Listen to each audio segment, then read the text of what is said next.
നിന്ന് കുടിയിറക്കലിന്റെ ഭീതി മറന്ന് ഇനി അവർക്ക് സുഖമായി ഉറങ്ങാം. തലപ്പിള്ളി താലൂക്ക് കുമരനെല്ലൂർ വില്ലേജ് തെലുങ്കർ കോളനിയിൽ ആന്ധ്രയിൽ നിന്ന് കുടിയേറി പാർത്ത 6 കുടുംബങ്ങൾക്ക് സംസ്ഥാന പട്ടയമേളയിൽ സ്വപ്ന സാക്ഷാത്കാരം. ആന്ധ്രാപ്രദേശിൽ നിന്ന് 50 വർഷം മുൻപ് കേരളത്തിലെത്തിയവരാണ് ഇവർ. പല സ്ഥലങ്ങളിലും മാറി മാറി താമസിച്ചാണ് 42 വർഷം മുൻപ് കുമരനെല്ലൂർ പ്രദേശത്ത് എത്തിയത്. കല്ലുകൊത്തലായിരുന്നു ഉപജീവനം. അതിന് അനുയോജ്യമായ പ്രദേശമായതിനാലാണ് കൂടുതൽ കുടുംബങ്ങൾ ഇവിടെ എത്തിയത്. 25 വയസ്സിൽ കേരളത്തിലെത്തിയ മണികണ്ഠവിലാസം സുബ്ബമ്മ റവന്യൂ മന്ത്രി കെ രാജനിൽ നിന്ന് പട്ടയം ഏറ്റുവാങ്ങുമ്പോൾ വേദിയാകെ ഈറനണിഞ്ഞു. 65 വയസ്സിൽ തന്റെ ദീർഘനാളത്തെ സ്വപ്നം സ്വന്തമായതിന്റെ സന്തോഷത്തിലായിരുന്നു സുബ്ബമ്മ. തെലുങ്ക് കുടുംബങ്ങൾ ഉൾപ്പെടെ 41 കുടുംബങ്ങളാണ് തെലുങ്കർ കോളനിയിലുള്ളത്.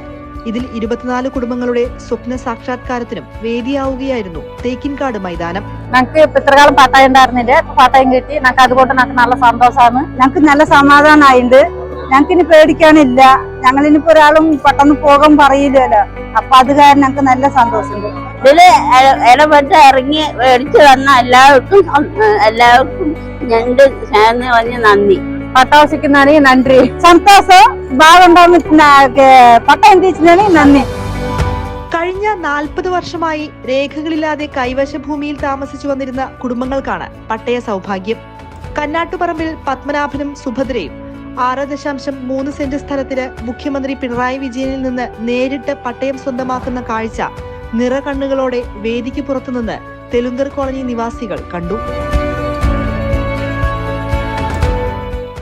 പൊന്നരാശ്ശേരി ഹൌസിൽ സുരേന്ദ്രൻ, വാഴയില വളപ്പിൽ മണികണ്ഠൻ, പൊറ്റയിൽ ബാബു, വലിയകത്ത് വീട്ടിൽ ഐഷ, പുത്തൻപീടികയിൽ ഫാത്തിമ തുടങ്ങി തെലുങ്കർ കോളനിയിലെ ഓരോ കുടുംബങ്ങൾക്കും പറയാനുള്ളത് സ്വന്തം മണ്ണിനു വേണ്ടി നടത്തിയ നീണ്ട കാത്തിരിപ്പിന്റെ കഥയാണ്.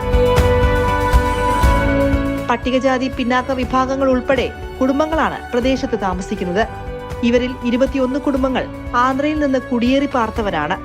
തെലുങ്കർ കോളനിയിലെ ബാക്കി വരുന്ന 17 കുടുംബങ്ങൾക്ക് അടുത്ത ഘട്ടത്തിൽ പട്ടയം വിതരണം ചെയ്യുമെന്ന റവന്യൂ മന്ത്രി കെ രാജന്റെ ഉറപ്പും തെലുങ്കർ കോളനിക്കാർക്ക് ആശ്വാസമായി.